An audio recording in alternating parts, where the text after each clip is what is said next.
चलो तो let's continue with the LPP with this question. ठीक है, इस क्वेश्चन के थ्रू कंटिन्यू करते हैं। ये अगेन इसी टाइप का क्वेश्चन हमने कल भी देखा था। ठीक है, मैं करवाता हूँ। ठीक है, ध्यान से देखना। जहां पर कोई भी प्रॉब्लम तुम्हें फेस हुई है होमवर्क के अंदर, जिस पर्टिकुलर स्टेप में हुई है वो मेरे को बताना, वो मैं थोड़ा ध्यान से एक्सप्लेन करूंगा। ठीक है ना, डिटेल में एक्सप्लेन करूंगा। ठीक, देखो क्या बोल रहा है वो। A manufacturer has 3 machines 1 2 and 3 installed in his factory. तो एक फैक्ट्री के अंदर 3 मशीन्स है 1 2 एंड 3। तो टोटल आउटपुट जो बनेगा वो 1 मशीन बनाएगी, सेकंड मशीन बनाएगी, थर्ड मशीन बनाएगी। ठीक है, इस तरीके से चलेगा। अब वो क्या बोल रहा है कि machine 1 and 2 are capable of being operated for at most 12 hours. तो ज्यादा से ज्यादा इसका जो वर्किंग आवर्स है, वर्किंग आवर्स जो है ये 12 आवर्स होगा, ये 12 आवर्स होगा। ठीक है, where as machine 3 must be operated for at least, ये देखो ये एटमोस्ट 12 आवर्स है, ज्यादा से ज्यादा होना चाहिए। राइट, तो यानी कि इसका जो वर्किंग आ रहा है वो लेस देन इक्वल टू 12 होना चाहिए, लेस देन इक्वल टू 12 होना चाहिए। एंड मशीन 3 का जो है वो एटलीस्ट 5 आवर है, मतलब कम से कम 5 होना चाहिए, यानी कि ग्रेटर देन इक्वल टू 5 होना चाहिए। ठीक, ये आ गया इन सब मशीन्स का ऑपरेटिंग आवर, मतलब कितने घंटे के लिए ऑपरेट कर सकते हैं। पहले दोनों मशीन्स को ज्यादा से ज्यादा 12 घंटे के लिए ऑपरेट कर सकते हैं, थर्ड वाली मशीन को कम से कम 5 घंटे के लिए ऑपरेट करना ही करना है। ठीक है, then she produces only 2 items M&N each requiring the use of all 3 machines. The number of hours required for producing 1 unit of each M&N on these 3 machines are। ठीक है, तो M&N जो है एक प्रोडक्ट है M, एक product है N। तो तीनों की तीनों मशीन जो है ये 2 प्रोडक्ट बनाती है M&N। ठीक है, तो M प्रोडक्ट के लिए ये टेबल हमें ऑलरेडी दे रखा है, मैं दोबारा यहाँ पे फिल करूंगा। ठीक है, तो M प्रोडक्ट के लिए राइट हमारे पास क्या चीज है, that is 1 hour of machine 1। ठीक है, and 2 hours of machine 2 and 1 hour of machine 3। ठीक है, अच्छा, अब अगेन एन के लिए 2 of 1, 1 of 2 and 1.25, that is 5/4, 1.25 of machine 3। ठीक है, इस तरीके से लगता है। मतलब मशीन 1 जो है अगर एक यूनिट एम का बनाना है, राइट, तो number of required on machine are, M का बनाने के लिए 1 आवर लगता है 1 मशीन पे, 2 आवर्स लगते हैं सेकंड मशीन पे, 1 आवर लगता है थर्ड मशीन पे। ऐसे 2 आवर्स लगते हैं 1 मशीन पे, 1 आवर लगता है सेकंड मशीन पे, एंड 1.25 आवर्स लगता है थर्ड मशीन पे for 1 product of N to be prepared. अब वो क्या बोल रहा है कि एम का एक जो यूनिट है वो कितना प्रॉफिट देता है हमें। ठीक है, वो देता है 600। तो प्रॉफिट, ठीक है, प्रॉफिट इज 600। ठीक है, एंड एन के ऊपर प्रॉफिट इज 400। ठीक है, इस तरीके से प्रॉफिट होता है हमारा।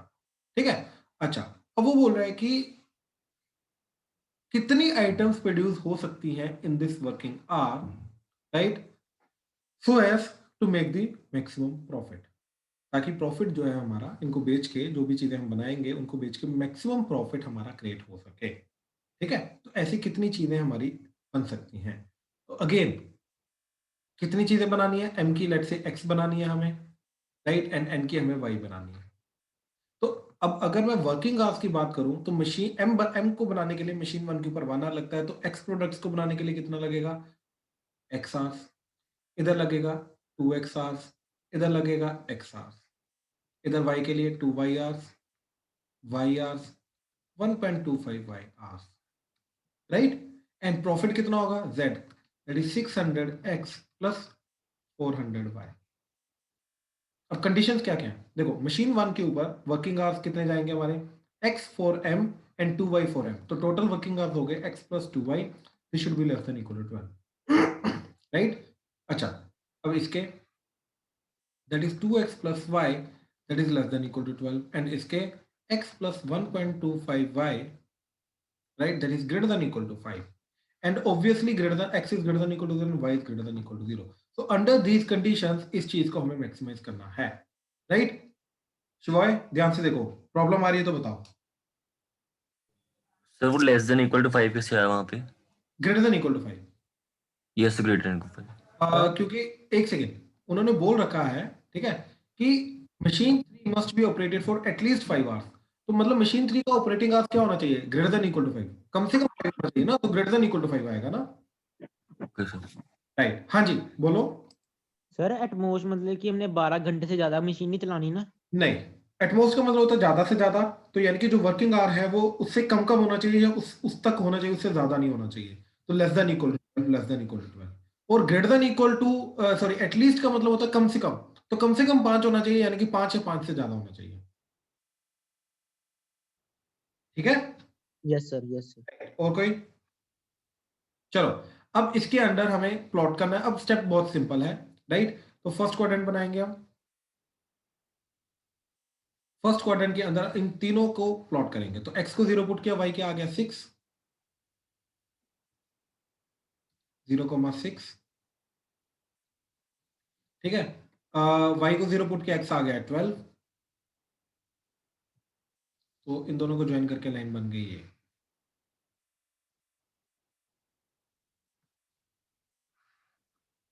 ठीक है। तो ओरिजिन को पुट किया क्योंकि वो नीचे आ रहा है, तो ओरिजिन को पुट किया, तो ओरिजिन पुट करके क्या जा रहा है, 0 + 0 लेस देन इक्वल टू 12। तो बिल्कुल सेटिस्फाई कर रहा है, राइट। तो यस, इसके नीचे वाला एरिया आ जाएगा सारा का सारा।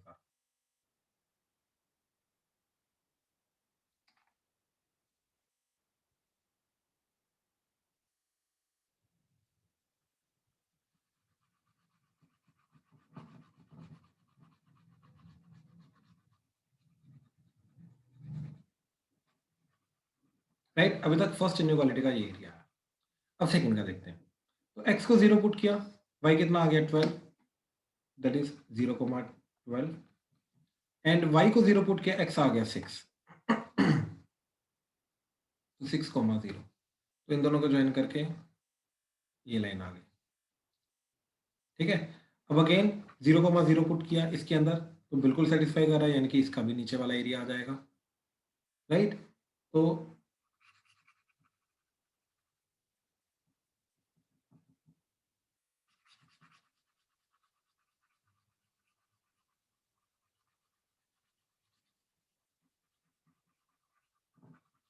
फिलहाल ये एरिया बन गया। कॉमन एरिया हमें दिखाई दे रहा है, ऑरेंज में जा रहा है। ठीक है, कॉमन एरिया। ठीक है। अच्छा, थर्ड, x को 0 पुट किया, तो this is what, this is x plus 5/4y greater than equal to 5। ठीक है, क्लियरली ये जो चीज है 1.25, राइट, दिस इज 5/4। तो x को 0 पुट किया, y क्या आ गया, y इज इक्वल टू 4 आ जाएगा।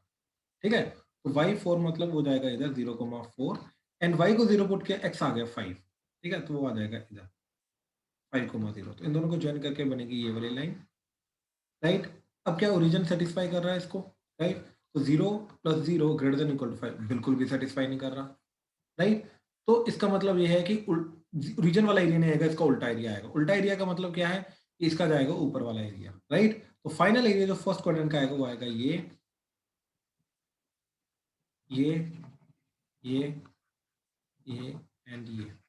तो this is the final area जो हमारा आया। हाँ जी रुद्राक्ष। सर ये लास्ट इक्वेशन में पॉइंट्स कैसे निकाले बता दो एक बारी। ये इसको लिखा पहले 5/4, तो ये x को 0 पुट किया, तो 5y/4 is equal to 5, right. तो 5 5 कटा, तो y इक्वल टू 4, तो पॉइंट इज 0,4, राइट। सर एक सेकेंड, एक सेकेंड। ठीक है।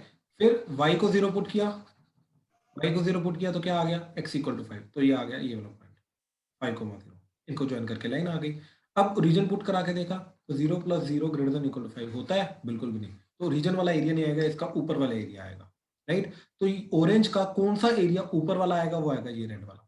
बात समझे, जो फर्स्ट क्वाड्रेंट में, क्लियर है सर। राइट। हाँ जी रोमांशु। सर वो जो आपने ट्रायंगल क्यों नहीं लिया सर, वो जो आपने एरिया जो हमने लिया है, बिल्कुल जो ट्राइंगल नहीं है, देखो ट्राइंगल। सर, जो 0,6 से जहाँ पर सर अब कट हो रहा है, जहाँ पर हम्म। आगे जो पॉइंट नहीं आ रहा जो कट हो रहा है, सर ये हमने वाला, वो क्यों नहीं लिया? ये वाला, नहीं सर, ये वाला पॉइंट। मैं आपको कैसे बताऊंगा सर, 0,6 नहीं एक पॉइंट यहाँ पर सर, उसके आगे जो ये पॉइंट कट हो रहा है यहाँ पर। ये वाला, यस सर, यहाँ से अरे लेके sir first quadrant, first quadrant, first quadrant, okay sir, ठीक है सर। फिर फर्स्ट क्वाड्रेंट कर लेना। ठीक है ना। तो टोटल पॉइंट्स आगे ध्यान से देखो, A B C D E and F.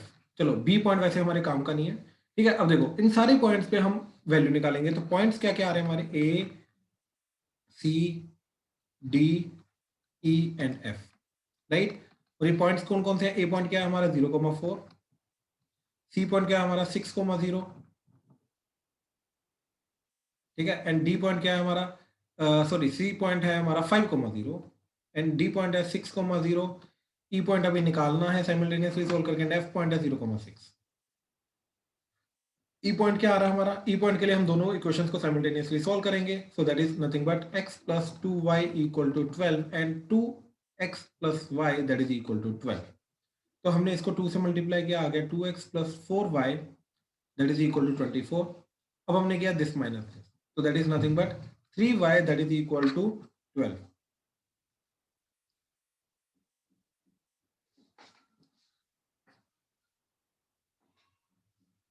ठीक है, तो y इक्वल टू आ गया 4।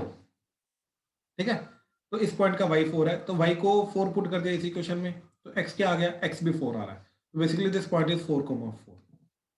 ठीक है, तो दिस पॉइंट इज 4,4। अब इस पॉइंट पे हम क्या ढूंढेंगे?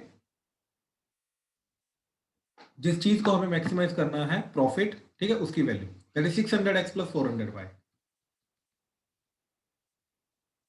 तो देखेंगे इन पे किस पॉइंट पे मैक्सिमम वैल्यू आ रही है, वो हमारा आंसर हो जाएगा। तो 0,4 पुट किया, तो इसके अंदर 0 पुट किया, राइट, एंड इसके अंदर 4, तो ये आ गया 1600। ठीक, सेकंड के लिए 5 पुट किया, 5 6 था 30, तो दैट इज 3000। 6,0 पुट किया, 6 6 था 36, 3600। 4,4 पुट किया, 6 4 था 2400 प्लस 4 4 था 1600, तो दैट इज 4000। 0,6 पुट किया, 6 4 था 24, दैट इज 2400। तो अब मैक्सिमम वैल्यू आ रही है ऑब्वियसली यहां पे, so maximum profit is 4,000 when 4 items of M are produced and 4 items of N are produced, and these can be produced within the limited constraint। हाँ जी, clear हुआ? ध्यान से देखो, कहीं पे किसी को कोई डाउट आ रहा है तो प्लीज बताओ। ध्यान से देखो जरा। सर z की इक्वेशन कैसे बनाई, एक बार बता दो दोबारा। किसकी किसकी? सर z की इक्वेशन, भाई देखो वो क्या बोल रहा है कि m की एक आइटम के ऊपर हमें प्रॉफिट हो रहा है 600 एंड n की एक आइटम के ऊपर प्रॉफिट हो रहा है 400। तो अब अगर m की मैं x आइटम्स बना रहा हूं तो प्रॉफिट कितना होगा? 600x। एंड n की अगर मैं y आइटम्स बना रहा हूं तो एक आइटम के ऊपर 400 प्रॉफिट है, तो y आइटम्स के लिए कितना प्रॉफिट होगा? 400y। तो टोटल प्रॉफिट कितना हो जाएगा? 600x plus 400y, सर ये x and y number of items है ना, जो हम प्रोड्यूस करेंगे m एंड n की। Yes sir, thank you sir. Welcome. और कोई डाउट किसी का प्लीज? शिवाय क्लियर हुआ? यस सर, हो गया। राइट राइट, ठीक है, चलो अब अगला देखो जरा क्वेश्चन। अगला जो क्वेश्चन है ये ट्रांसपोर्टेशन प्रॉब्लम है, और ये थोड़ा सा अजीब टाइप का प्रॉब्लम होता है। ठीक है, इसको ध्यान से समझने की कोशिश करना। अगेन थोड़ा सा अजीब टाइप का होता है क्योंकि इसके अंदर डायरेक्टली इनइक्वालिटीज नहीं बनती है। सिर्फ यही एक टाइप है जिसके अंदर इनइक्वालिटीज डायरेक्टली नहीं बनती हैं। ठीक है, तो ध्यान से देखना जरा। Let me paste the complete problem, right, so this is a complete problem। ठीक है, ध्यान से देखो क्या बोल रहा है।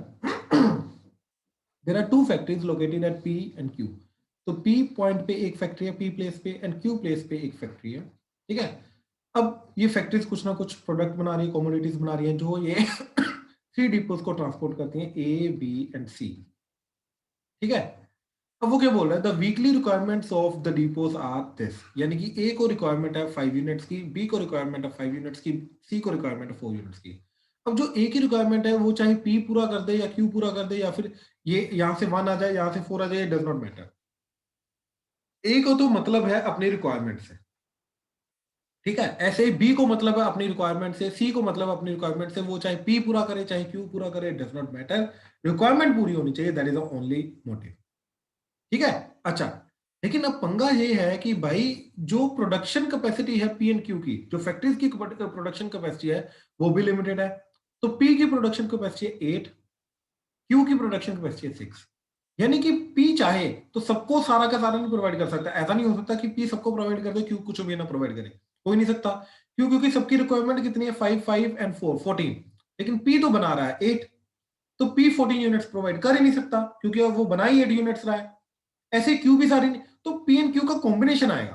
अब देखो टोटल रिक्वायरमेंट कितनी है 14, टोटल प्रोडक्शन कितनी है 14, तो ऑब्वियसली टोटल प्रोडक्शन और टोटल रिक्वायरमेंट जो है ये अगर बराबर है तो इसका मतलब ये है कि P एंड Q मिलके ABC तीनों की रिक्वायरमेंट पूरी करेंगे। P कुछ देगा A को, Q कुछ देगा A को, फिर P कुछ देगा B को, Q कुछ देगा B को, बाकी जो बचेगा P के पास और Q के पास वो जाएगा C के पास।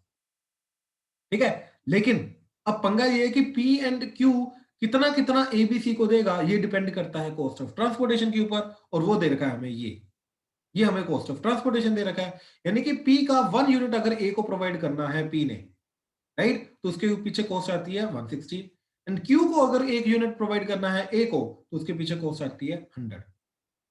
ठीक है, ऐसे P को अगर कुछ प्रोवाइड करना है B को तो उसके पीछे कॉस्ट आती है 100, एंड P Q को कुछ प्रोवाइड करना है B को तो उसके पीछे कॉस्ट आती है 120।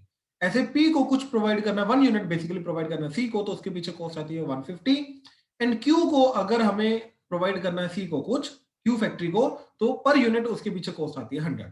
तो ये कॉस्ट का मैट्रिक्स हमें दे रखा है, टेबल हमें दे रखा है, राइट। तो अब कॉस्ट के ऊपर हमें डिपेंड करेगा कि P कितना देगा, किसको कितना देगा, Q किसको कितना देगा। क्यों? क्योंकि ऑब्वियसली हमें ट्रांसपोर्टेशन कॉस्ट को क्या करना है, मिनिमम, क्योंकि मैक्सिमाइज तो देखो ऑब्वियसली मतलब नहीं है ना ज्यादा से ज्यादा ट्रांसपोर्टेशन कॉस्ट के अंदर प्रोवाइड करना, that is obviously not the motive.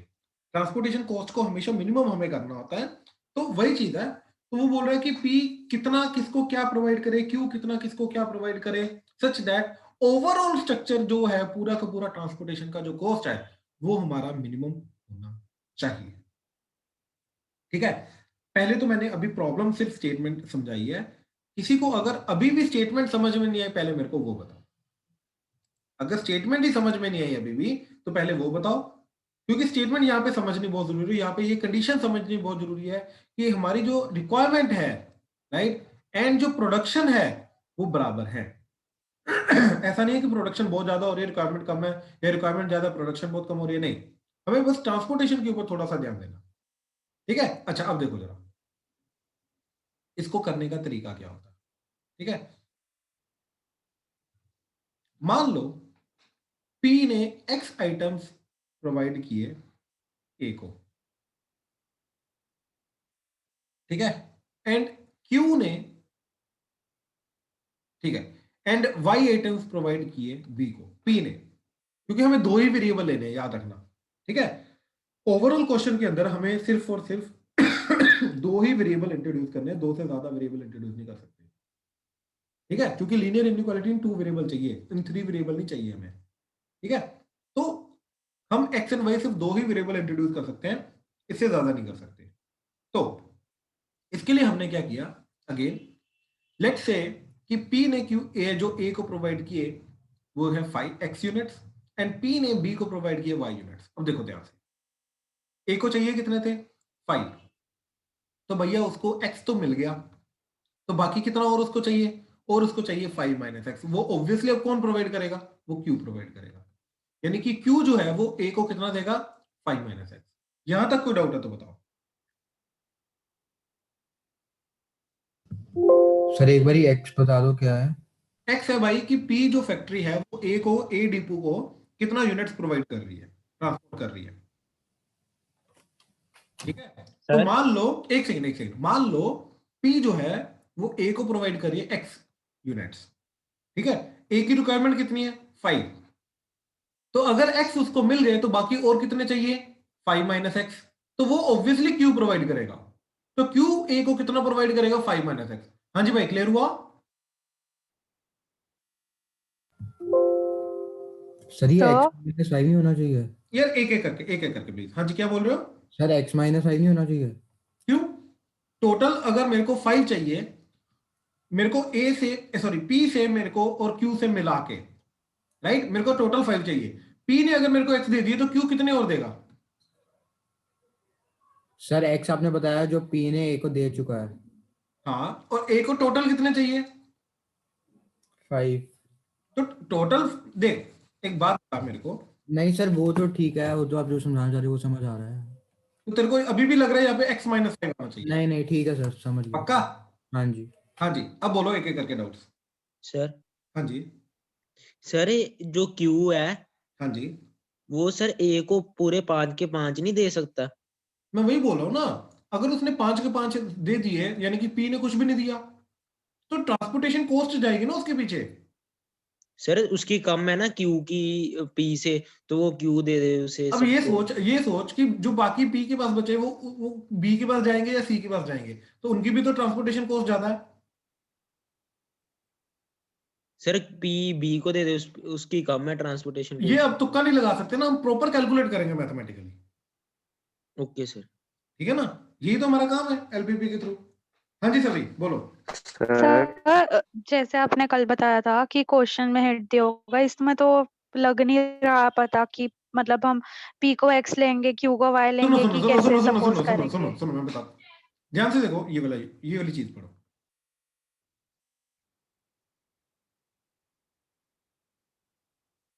क्या बोल रहा है वो कि how many units should be transported from each factory to each depot, मतलब पी ए को कितना ट्रांसपोर्ट करे एंड क्यू ए को कितना ट्रांसपोर्ट करे, पी बी को कितना ट्रांसपोर्ट करे, क्यू बी को कितना ट्रांसपोर्ट करे, पी सी को कितना ट्रांसपोर्ट करे, क्यू सी को कितना ट्रांसपोर्ट करे। बात समझे? यस सर, मतलब वेरिएबल ए बी सी के टर्म्स में लेने p q मैंने। नहीं, पी क्यू के टर्म्स में लेने हैं ना, एबीसी में नहीं। मतलब it's one and the same thing, it's one and the same thing कि बेसिकली ए पी से कितना ले रहा है या फिर पी ए को कितना दे रहा है, it's one and the same thing ना। यस सर, यस हो गया सर। हाँ, लेकिन हाँ मैक्सिमम 2 ही वेरिएबल इंट्रोड्यूस करने हैं, ये चीज याद रखना। अब मैं ये पूरी प्रॉब्लम को स्टेट करूंगा 2 वेरिएबल्स के अंदर, ठीक है? अब देखना आगे, प्यांशु। सर मैं कह रहा था वो x माइनस 5 भी तो हो ही सकता अगर से वो a को 6 यूनिट्स दे दे और b और c को एक एक p जैसे एक सेकंड, ए की रिक्वायरमेंट ही 5 है, तो पी सॉरी मतलब वही 5।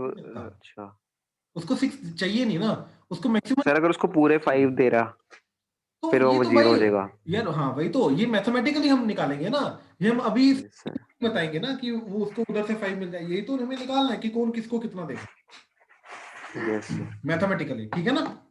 यस सर तो वो मैथमेटिकली निकालेंगे। अब टोटल 5 चाहिए। देख, मेरे को एक बड़ी सिंपल सी बात है, तेरे को टोटल, वो तेरे को एक बड़ा सिंपल सा एग्जांपल दे रहा हूँ, ठीक है? मान ले तेरे को कि तेरे मैथ्स के जो मार्क्स हैं स्कूल के, वो टेस्ट 1 और टेस्ट 2 के मिला के जाएंगे, ठीक है? और तेरे को टोटल पासिंग मार्क्स चाहिए 80, दोनों के मिला के मार्क्स जो है वो तेरे कम से कम 80 बनने चाहिए टेस्ट में। बात समझा? यस सर सर मैं समझ गया एग्जांपल, हाँ, वो ठीक है ना? मैंने समझ लिया कि ठीक। ज्यादा भी दे सकते हैं यूनिट्स। बिल्कुल बिल्कुल, ज्यादा भी दे सकते नहीं, कौन ज्यादा दे सकते? जा नहीं देना मतलब नहीं 5 से ज्यादा नहीं दे जितनी सकते। रिक्वायरमेंट है। हाँ बिल्कुल, तो टोटल रिक्वायरमेंट अगर 80 है, टेस्ट 1 से अगर तेरे 30 मार्क्स आ गए तो टेस्ट 2 से 50 मार्क्स चाहिए। कैसे आएगा? 80 माइनस 30 करके। यस सर तो इधर से अगर x मार्क्स आ गए तो दूसरे टेस्ट से कितने मार्क्स चाहिए तेरे को? 80 माइनस। 80 माइनस अब यहाँ पे x माइनस 80 नहीं कर सकते ना। Yes sir good good. हाँ जी, किसी और को कोई डाउट है तो बोलो प्लीज, शाबाश। ओके चलो, अब देखो जरा, अब a का तो हो गया, x एंड 5 माइनस एक्स। अच्छा, p ने b को दे दिए y यूनिट्स, राइट? तो b की रिक्वायरमेंट है 5, तो b को और कितने चाहिए? 5 माइनस y, तो ऑब्वियसली वो q देगा उसको, तो q से उसको मिलेंगे 5 माइनस y। ये सिमिलर हुआ जैसे a का हुआ। अभी तक अगर डाउट है तो बताओ।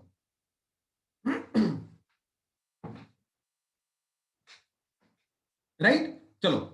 अच्छा, आप ध्यान से देखो, यहां पर जनरली बच्चा थर्ड वेरिएबल इंट्रोड्यूस कर देता है, similarly z and 4 minus z, लेकिन z नहीं इंट्रोड्यूस करेंगे हम, उसके बिना भी हमारा काम हो सकता है। कैसे? ठीक है, अच्छा अब मेरे को ये बताओ, let's say Pyanshu mic on करो। यस सर भाई मेरे को ये बताओ, p टोटल प्रोडक्शन कितनी कर रहा है? 8। तो p ने x यूनिट्स दे दिए a को, y यूनिट्स दे दिए 8 माइनस x प्लस y। अब उसके पास बाकी कितने बचे? 8 माइनस एक्स माइनस वाई, और वो देगा वो c को, ठीक है? तो 8 माइनस एक्स माइनस वाई ये देगा वो c को, एंड q के पास बाकी कितने बचे? सर 6 माइनस 10 हाँ, मतलब 6 minus x 5 minus x plus 5 minus y, yes sir right? तो ये देगा q c को। यहां तक कोई डाउट है तो बताओ प्लीज। किसी को भी? सर ये अगर 10 वो नेगेटिव में नहीं चल जाएगा -4? कोई दिक्कत नहीं, एक्स एंड वाई भी तो पॉजिटिव हो जाएगा, अच्छा सर। ठीक है ना, उससे नहीं कोई फर्क पड़ता। सर इसको हम 4 minus 8 plus x plus y भी लिख सकते थे ना? क्या लिख सकते थे? सर सी के दूसरी side 4 4 minus minus 8 8 minus minus minus. अच्छा आप ध्यान से देखो ये क्या वैल्यू आ रही है हमें, तो ये आ रही है आपकी plus x plus y 4 minus 8 4। अब लेट्स से यहां से क्या वैल्यू आ रही है, लेट्स सी, तो that is 10 6 minus 10 that is -4 plus x plus y x plus getting the same value. Yes चाहे आप इधर से लिखो, ठीक है, मतलब क्यू की जो प्रोडक्शन है उसके अकॉर्डिंगली या सी की रिक्वायरमेंट है उसके accordingly, you will end up with the same statement. अब पता है ये क्यों हो रहा है? ये जस्ट इसलिए हो रहा है क्योंकि जो टोटल रिक्वायरमेंट है एंड टोटल प्रोडक्शन है वो बराबर है, just because of that. Yes ठीक है, चलो तो हमारा सारा टेबल बन गया। अब टोटल इसके अंडर टोटल कॉस्ट क्या आ रही है, ठीक है, टोटल कॉस्ट निकालने के लिए हम क्या करेंगे, इन दोनों का यूज करेंगे। अब देखो अगर P को A को कुछ ट्रांसपोर्ट करना है तो उसकी टोटल कॉस्ट जाती है 161 यूनिट की, तो X यूनिट्स की कितनी कॉस्ट है? 160x। हाँ जी सर जैसे 4 जो P ने है C को 8 minus x minus why they दिए, हाँ जी, प्रोडक्ट यूनिट दे दिए, तो सर Q से फिर बाकी बचे 4 minus 8 minus x minus y देगा। तो वो भी तो वही आ रहा है, ये देख वो भी वही आ रहा है x प्लस वाई माइनस 4, और इधर से देखेगा ये भी वही आ रहा है x प्लस वाई माइनस 4, वही तो हम बोल रहे हैं। तो चाहे C से निकालो चाहे Q से निकालो, you will end up with the same, that is x plus y minus 4। Okay sir, पक्का? Yes sir, yes sir. ठीक, अब देखो टोटल कॉस्ट क्या जा रही है, A की x यूनिट्स की कॉस्ट कितनी आएगी 160 इंटू एक्स, तो Q से A के जाने की 5 माइनस एक्स यूनिट्स की कॉस्ट कितनी आएगी, ठीक है, दैट इज Q से A को जाने की 100 आ जाएगी, तो that is 100 into 5 minus x units, ठीक है, प्लस B से सॉरी P से B को जाने की y यूनिट्स चाहिए, तो P से B को जाने की कॉस्ट है 100, तो इधर आ जाएगा 100y। अब Q से B को जाने की 5 माइनस y, तो 120 into 5 minus y, plus P से C को जाने की 150, तो that is 150 into 8 minus x minus y, and plus Q से C को जाने की वो जो कि ये आ रहा है, that is 100 into x plus y minus 4। So this is the total cost. क्या जा रही है ध्यान से देखो, 160x, पहले x वाली टर्म्स लिख रहा हूं, minus 100x minus 150y and 100y। अच्छा y वाली terms 100y minus 120y minus 150y and 100y, ठीक है। कांस्टेंट टर्म क्या आ रही है 500 plus 600 plus 15 into 8 that is 1200, ठीक है, एंड माइनस 400, ठीक है। सो दैट इज देखो ये इसके साथ कटा तो 60x, अरे ये 150y है, 1 2 माइनस 150x है, सॉरी, हाँ बिल्कुल, ठीक है, एंड ये इसके साथ कटा तो माइनस 50x, ठीक है। अच्छा ये इसके साथ कटा तो आ जाएगा 10x। प्रमांशु माइक का ध्यान दिया करो प्लीज। ये इसके साथ कटा तो माइनस 20y, ये इसके साथ कटा तो माइनस 50y, एंड दोनों मिलके हो जाएगा माइनस 70y, तो 10x माइनस 70y, ठीक है। एंड इधर से तो ये इसके साथ कटा तो आ गया 100 एंड 6 7 7 एंड 12 1900। तो दिस इज द प्रॉफिट जिसको हमें करना है, सॉरी प्रॉफिट नहीं, कॉस्ट ऑफ ट्रांसपोर्टेशन जिसको हमें करना है मिनिमम। लेकिन कंस्ट्रेंट्स कहाँ है, यहाँ पे तो कोई कंस्ट्रेंट बना ही नहीं, greater than less than, right, अभी तक कोई कंस्ट्रेंट नहीं आया। तो एक्सक्यूज मी सर, हाँ जी हाँ जी, सर ये प्रॉफिट दोबारा समझाना, मेरा डिस्कनेक्ट हो गया था। ओके, ये आपका चार्ट बन गया, ये टेबल। सर अच्छा, अब मेरे को ये बताओ सान्या, राइट, कि यस पी जो है वो ए को कितने यूनिट्स ट्रांसपोर्ट कर रहा है? X x. पी अगर ए को 1 यूनिट ट्रांसपोर्ट करेगा तो उसकी कॉस्ट कितनी है? 160 तो एक्स यूनिट्स की कॉस्ट कितनी आ जाएगी? 160 एक्स तो ये आ गया 160x, ये आ गया first cost of transportation, that is 160x। ठीक है। यस अच्छा, अब Q जो है ये A को कितने यूनिट्स ट्रांसपोर्ट कर रहा है? 5 माइनस एक्स तो Q अगर A को 1 यूनिट ट्रांसपोर्ट करता है उसकी कॉस्ट 100 है, तो 5 माइनस एक्स की क्या आ जाएगी? 100 into 5 minus x that's it. इस तरीके से बाकी सारे निकाल दिए हमने। Okay sir sure? Yes sir thank तो यू अभी वेलकम, इसी सबको ऐड वगैरह ओपन करके सब कुछ किया, x की टर्म आ जाएगी, y की टर्म आ जाएगी एंड कांस्टेंट टर्म आ जाएगी, और वो आ रही है ये। ठीक है। अच्छा, लेकिन मेन पॉइंट यहाँ पे ये है कि भैया अभी इनइक्वालिटी तो बनी नहीं, क्योंकि कोई कंस्ट्रेंट तो है ही नहीं यहाँ पे, राइट, क्योंकि जितनी रिक्वायरमेंट थी उतनी प्रोडक्शन हो रही थी। तो यहाँ पे कंस्ट्रेंट क्या बनेगा? यहाँ पे कंस्ट्रेंट बनेगा कि ये जितनी भी क्वांटिटीज हैं, राइट, ये 6 की 6 चीजें पॉजिटिव होनी चाहिए, यानी कि x is greater than equal to 0। ठीक, ध्यान से देखना, x is greater than equal to 0, y is greater than equal to 0, 8 minus x minus y is greater than equal to 0, 8 minus x minus y is greater than equal to 0। ठीक है, मैं बताता हूं क्यों पॉजिटिव होना चाहिए, अभी रुक जाओ। 5 minus x, 5 minus y, and last में क्या जा रहा है? x plus y minus 4 is greater than equal to 0। तो ये 6 की 6 चीजें पॉजिटिव होनी चाहिए। अब क्यों होनी चाहिए पॉजिटिव? अरे खुद सोचो, P A को नेगेटिव यूनिट्स ट्रांसपोर्ट कर सकता है क्या? ऑब्वियसली नहीं कर सकता। नेगेटिव करने का मतलब है कि A P को ट्रांसपोर्ट कर रहा है, ये तो होने नहीं चाहिए, राइट। तो P को A को जो भी चीजें प्रोवाइड करनी है वो या तो 0 होंगी या तो पॉजिटिव होंगी। तो इसलिए जितनी भी ट्रांसपोर्टेशन की ये क्वांटिटीज है, नंबर ऑफ आइटम्स जो है, राइट, ये सारी की सारी क्या होनी चाहिए? ये सारी की सारी पॉजिटिव होनी चाहिए। तो इसलिए इन सबको पॉजिटिव करके यहाँ पे हमारे कंस्ट्रेंट बनते हैं। अंडर दीज कंस्ट्रेंट्स इसको हमें क्या करना है? अब मिनिमाइज करना है। तो देखो, इनको प्लॉट करेंगे तो देखो ध्यान से, फर्स्ट क्वाड्रेंट, इन दोनों का मतलब फर्स्ट क्वाड्रेंट। हाँ जी बोलो।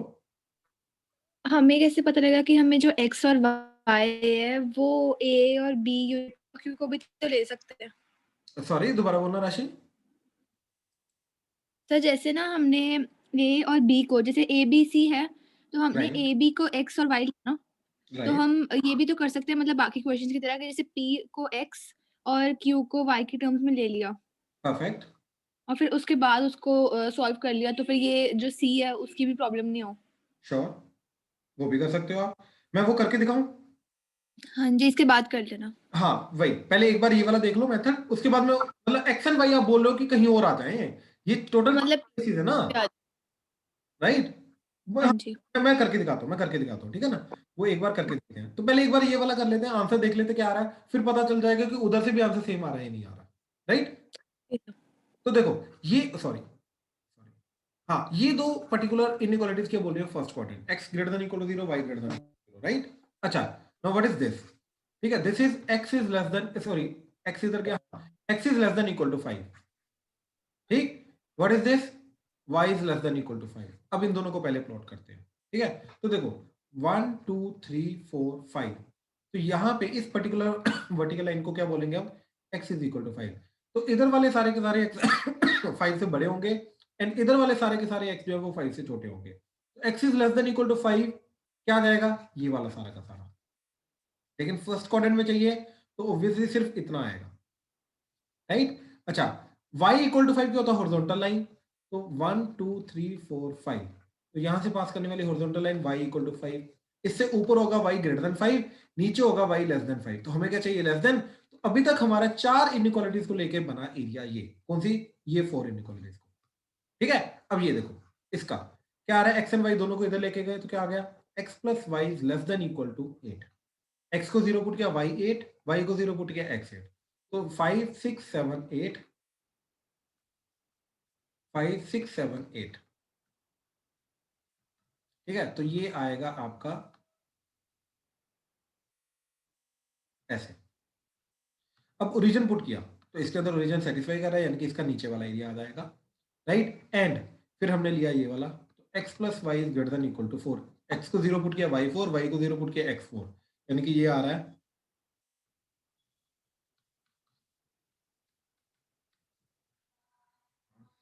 राइट ये। अब ओरिजिन पुट किया इसके अंदर, ओरिजिन पुट सेटिस्फाई कर रहा है 0 plus 0 greater than equal to 4, बिल्कुल नहीं कर रहा, यानी कि इसके ऊपर वाला एरिया आएगा, तो नेट एरिया जो आ रहा है कॉमन एरिया वो आ रहा है ये वाला,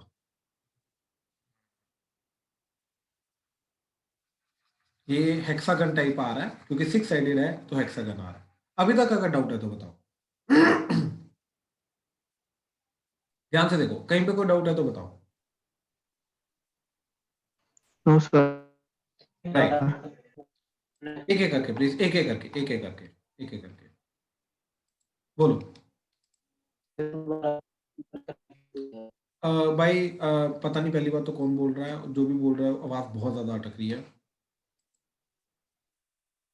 अब इनके कॉर्नर पॉइंट्स क्या आ रहे हैं, एक ये 0,5, 0,4, 4,0, 5,0, अब ये दो पॉइंट्स। अब इन दोनों पॉइंट्स की वैल्यू निकालनी है। अब देखो ये वाली लाइन क्या है, ये है x plus y equal to 8 and ये वाली लाइन क्या है y इक्वल टू 5, तो y को 5 पुट कर दो तो क्या आ गया 3, तो ये पॉइंट आ जाएगा 3,5। Similarly x plus y equal to 8 के अंदर इसको x इक्वल टू 5 पुट कर दो तो y की वैल्यू क्या आ जाएगी 3, तो ये पॉइंट आ जाएगा 5,3। तो सारे के सारे 6 के 6 पॉइंट्स आ गए। ठीक है, ध्यान से देखो क्या क्या पॉइंट्स आ रहे हैं, कॉर्नर पॉइंट्स, दैट इज 0,4, 4,0, 5,0, 5,3, अगला है 3,5 एंड ये 3,5 एंड लास्ट इज 0,5। ठीक है, तो ये 6 के 6 पॉइंट्स आ गए। ठीक है, अच्छा अब ध्यान से देखो जरा, अब आगे क्या है, जो चीज हमारी ट्रांसपोर्टेशन कॉस्ट है राइट, दैट इज दिस, इसको हमें क्या करना है मिनिमाइज। तो देखेंगे किस पॉइंट पे इसकी मिनिमम वैल्यू आ रही है, दैट्स इट। ठीक है ना, इसकी जो मिनिमम वैल्यू है किस पॉइंट पे आ रही है वही हमारा आंसर हो जाएगा, दैट्स इट। ठीक है, तो z को कैलकुलेट करेंगे इस पॉइंट पे, तो x को 0 पुट किया ये 0, y को 4 पुट किया 7 4 द 280, तो 1900 माइनस 280। ठीक है, तो कितना आ जाएगा 1620। तो पहले की पॉइंट पे कॉस्ट आ रही है 1620, सेकंड पे देखते हैं 4,0, तो इधर आ गया 4,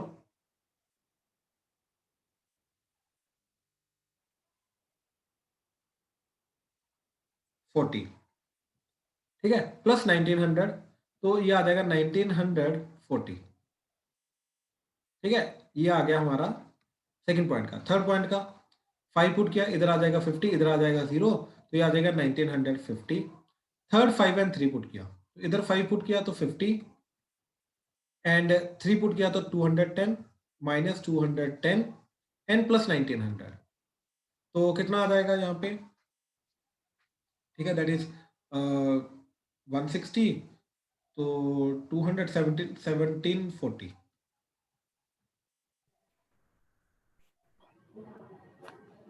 राइट सर 2060, हाँ जी, 2060 आएगा। 2060 आएगा राइट। ओके, तो ये भाई बन रहा 1950, इसमें से 210 माइनस करना है तो 2060 तो पहली बात बन ही नहीं सकता, ये 40 1740 आ रहा है भाई। ठीक है, ये 200 है। हाँ जी, ठीक है राइट। अच्छा, अब यहाँ पे 3 पुट करो, 30 माइनस 75 था 350 प्लस 1900, तो कितना बना 1930 में से 350 माइनस किया 0, 13 में से 5 गए 8, 18 में से 3 गए 15, तो 1580। ठीक है, अच्छा अब लास्ट वन 0,5, तो इसको 0 पुट किया, इसको 5 पुट किया। ठीक है, तो कितना आ गया 1900 माइनस 350, तो दैट वुड बी 1550। हाँ है ना, राइट। तो मिनिमम कहां पे आ रही है भाई, मिनिमम तो 1550 आ रही है, सॉरी।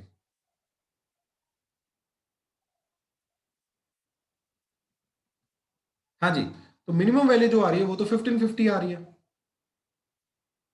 राइट।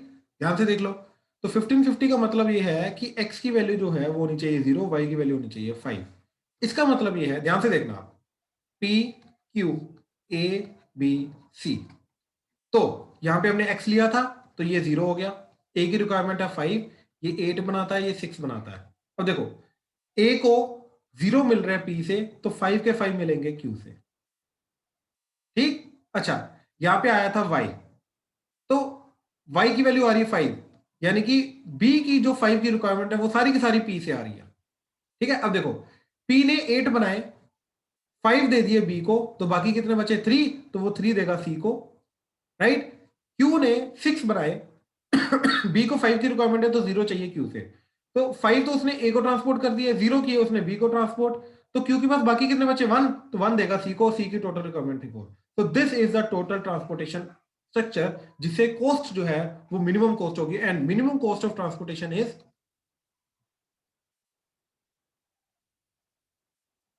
1550 रुपीज। हाँ जी, ध्यान से देखो, कहीं पे कोई डाउट आ रहा है, मेथड सेम है सब कुछ, सिर्फ स्ट्रक्चर जो था स्टार्टिंग का स्टेटमेंट बनाने का वो अलग था इसका, बाकी सब कुछ A to Z सेम था। ध्यान से देखो प्लीज, कहीं पे कोई डाउट आ रहा है तो प्लीज बताओ। सर लास्ट वाला स्ट्रक्चर दोबारा बता दो। लास्ट वाला स्ट्रक्चर कौन सा, ये वाला? ये सबसे जो लास्ट की है। तो एक्स एंड वाई आ गया ना भाई, 0 एंड 5, जिसके लिए मिनिमम आ रहा है। ये सर इसके बाद बता दो। तो इसके बाद हमने क्या किया, ये जो स्ट्रक्चर हमने बनाया था, इसकी x की वैल्यू 0 पुट कर दे, y की वैल्यू 5 पुट कर दे, राइट। तो इधर क्या हो जाएगा 0, इधर 5 माइनस 5, सॉरी इधर हो जाएगा 5, x की वैल्यू क्या थी, सॉरी x की वैल्यू 0, तो 5 माइनस 0 5, यहाँ पे y क्या है 5, तो 5 माइनस 5 0, यहाँ पे क्या हो जाएगा 3 एंड यहाँ पे हो जाएगा 1। तो यानी कि पी ए को कितना देगा 0 यूनिट्स, क्यू ए को कितना देगा 5 यूनिट्स, पी बी को कितना देगा 5 यूनिट्स, क्यू बी को कितना देगा 0 यूनिट्स, क्यू सी को कितना देगा 3 यूनिट्स, पी सी को, तो क्यू सी को कितना देगा 1 unit, and we are done. बात समझे? Yes sir. गुड। हाँ जी, किसी को अभी भी डाउट है तो प्लीज बताओ इसमें। ओके सर ये 6 मार्क्स में आता ना? बिल्कुल, अभी 4 में हो सकता है, ठीक है। लेटेस्ट वाला जो पैटर्न है वो चेक करना है हमें, तो उसके अकॉर्डिंगली हो सकता है। मैं वो अभी 1-2 दिन के अंदर वो सारा पैटर्न भी कंफर्म कर दूंगा, किस चैप्टर के कितने मार्क्स के क्वेश्चन अभी आने हैं, क्योंकि लेटेस्ट पैटर्न अभी आ चुका है, मैं वो एनालाइज करके आप सबको बता दूंगा, ठीक है, वो सारा का सारा, डोंट वरी, ठीक है। अच्छा, अब देखो जरा, राशि अब क्या बोल रही थी कि क्या एक्स एंड वाई को कहीं और रखा जा सकता है, तो राशि ध्यान से देखो, ठीक है, कि ये P है, ये Q है, इसकी प्रोडक्शन है 8 एंड इसकी प्रोडक्शन है 6, ये A की रिक्वायरमेंट है 5, B की रिक्वायरमेंट है 5 एंड C की रिक्वायरमेंट है 4। राशि माइक ऑन करो प्लीज। हाँ जी सर। अब देखो, आप x इधर ले रहे हो, y इधर ले रहे हो, है ना? हाँ जी। अच्छा, अब देखो A की रिक्वायरमेंट कितनी है 5, हाँ जी। राइट। अब A की रिक्वायरमेंट 5 है, x उसको मिल गए P, राइट, x उसको मिल गए P से, तो इसका मतलब जो है, और उसको कितने चाहिए 5 माइनस एक्स, यानी कि y जो है आपका ये 5 माइनस एक्स ही होना चाहिए, हाँ जी। राइट। यानी कि ये ऑलरेडी x की टर्म्स में आ सकता है, तो इसको एक नया नाम देने का कोई मतलब नहीं बनेगा, बात समझे? हाँ जी। इसको मैं क्यों y दूं, इसको मैं 5 माइनस एक्स ही बोलूंगा। ओके सर यही मैंने स्टार्टिंग में पूछा था। ओके, अभी क्लियर है सभी? Yes sir. राइट। अच्छा, अब हम ये बोल सकते हैं कि Q ने B को y दिए, बात समझे? y इंस्टेड यहां पे हम यहां पे ले सकते हैं। अब देखो B को y मिल गए Q से, अब और उसको कितने चाहिए भाई, उसकी टोटल रिक्वायरमेंट है 5, तो उसको बाकी कितने चाहिए 5 माइनस वाई, वो P से ही मिलने चाहिए। बात समझ में आई? हाँ जी।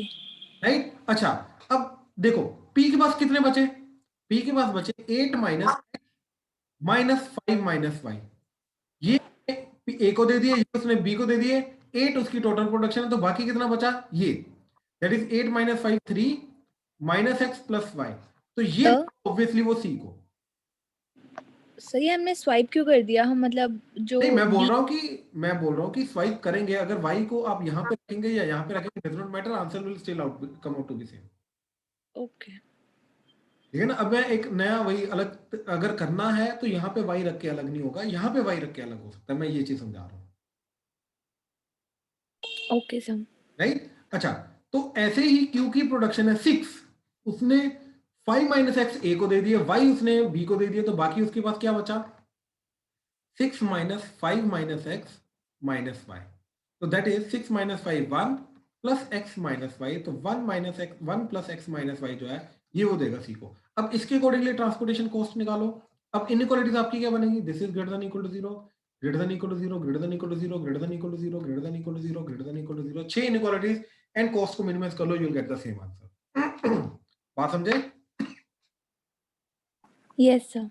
राइट राइट, ठीक है। चलो, तो this was the overall structure of the LPP, ठीक है, we are done for the day, ठीक है।